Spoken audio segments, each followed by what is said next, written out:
জানেন তো, এই গাছটা আগে আমাদের বাড়িতে ছিল না। ফোনে বিভিন্ন রকমের ভিডিও সামনে এলে মানে গার্ডেনিংয়ের, তখন এই গাছটার ভিডিও দেখতে পারতাম বা ছবি দেখি কি ভালো লাগতো, মনে হতো এক ঝাঁক কি সুন্দর ফুল ফুটে আছে, বাহ বেশ সুন্দর তো, কোথায় পাওয়া যায়, খুব দুর্লভ এরকমই ভাবতাম। পরে জানতে পারলাম এটা নাকি লিলি গাছ, মানে ওই বর্ষার সময় ফুল দেয়।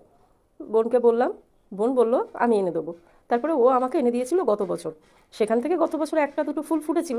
এখানে দু রকমের লিলি আছে, একটা হলো গোলাপি আর একটা হলুদ। তবে হলুদটা এখনও চোখে দেখতে পাইনি, গোলাপিটা গত বছর কয়েকটা ফুটেছিল।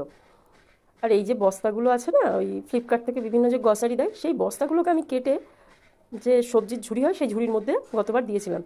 এত ভালো কাজ করে, মানে এক ফোঁটা জল দাঁড়ায় না, এবং যত বৃষ্টিই হোক এক ফোঁটা এর মধ্যে জল থাকে না, সমস্ত জল বেরিয়ে যায়, যার জন্য জল জমে যাওয়ার কোনো চিন্তাই হয় না। যদিও বা লিলি গাছের খুব একটা যত্ন কেউ করতে লাগে না, শুনি নাকি শুধু ওপর থেকে গাছগুলো একটু বড় হয়ে গেলে কেটে দিলেই হয়, ও নাকি বছর পর বছর নিজের থেকেই ফুল দেয়। তাও মনে হলো একবার রিপোর্টিং করে দিই। তাই গাছগুলো তো অনেকটা বড় বড় হয়ে গেছিলো, সেগুলোকে একটু কেটে ছোট করে দিলাম, আর নিচের দিকে শিকড়গুলোকে একটুখানি কেটে দিলাম। আর কেটে দিলাম বলতে সব কাজই মাকে দিয়ে করালাম, আমি তো ক্যামেরাম্যান। আমার মা ছাড়া আমার এই শখের মানে যেটুখানি বাগান আছে সেটুখানি হতো না, কারণ মায়া আমার থেকে বেশি শখ আমার মায়ের, আর যত পরিশ্রমটা মাই করে। তো যাই হোক, সেই মাটিটাই ওই আগের মাটিটার মধ্যেই একটুখানি কোকোপিট, সামান্য একটুখানি ফাঙ্গাসাইড আর একটু নিমখোল দিয়ে আবারও মাটিটাকে বসিয়ে দিচ্ছে মা। কারণ এই গাছের তো তেমন শুনে যত্ন টত্ন লাগে না, আর সারও তেমন লাগে না। ব্যাস এইভাবেই শুধু বসিয়ে দিচ্ছে।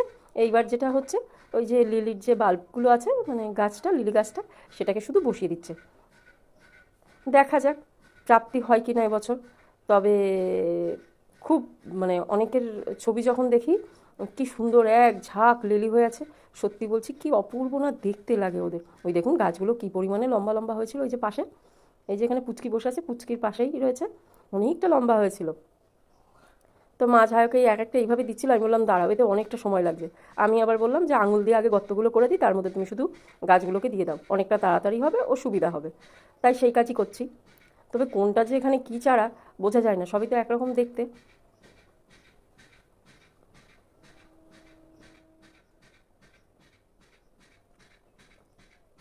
হয়ে গেছে, এবার হালকা একটু জল দিয়ে এটাকে রেখে দেবো মানে। আর আজ আমি আপনাদের সাথে যখন ভিডিওর ভয়েস করছি, মানে 11/7, এটা ছিল গত মাসের ভিডিও, গত মাসে তৈরি করে রেখে দিয়েছিলাম। হঠাৎ সকালবেলা চোখে পড়লো গোলাপি কালারের সুন্দর একটা লিলি ফুল ফুটেছে, কি মিষ্টি লাগছে দেখুন। হয়তো একঝাঁক হয়নি, কিন্তু যেটা হয়েছে না সেটাই এত সুন্দর দেখতে লাগে এই লিলি ফুলগুলো। আর তেমন তো কোনো যত্ন পরিশ্রম কিচ্ছু নেই, শুধু মাঝে মধ্যে একটা দুটো ঘাস বেরোয়, সেটাকে আমি বা মা একটু পরিষ্কার করে দিই। আর একটা ফুল দেখতে দেখতে চোখে পড়লো যে না, আর একটাও কুড়ি দিয়েছে। আর এই হলুদ সরু যেটা সবুজ, এটা হলো হলুদ লিলি। তবে দেখা যাক কবে ফোটে, ফুটলে অবশ্যই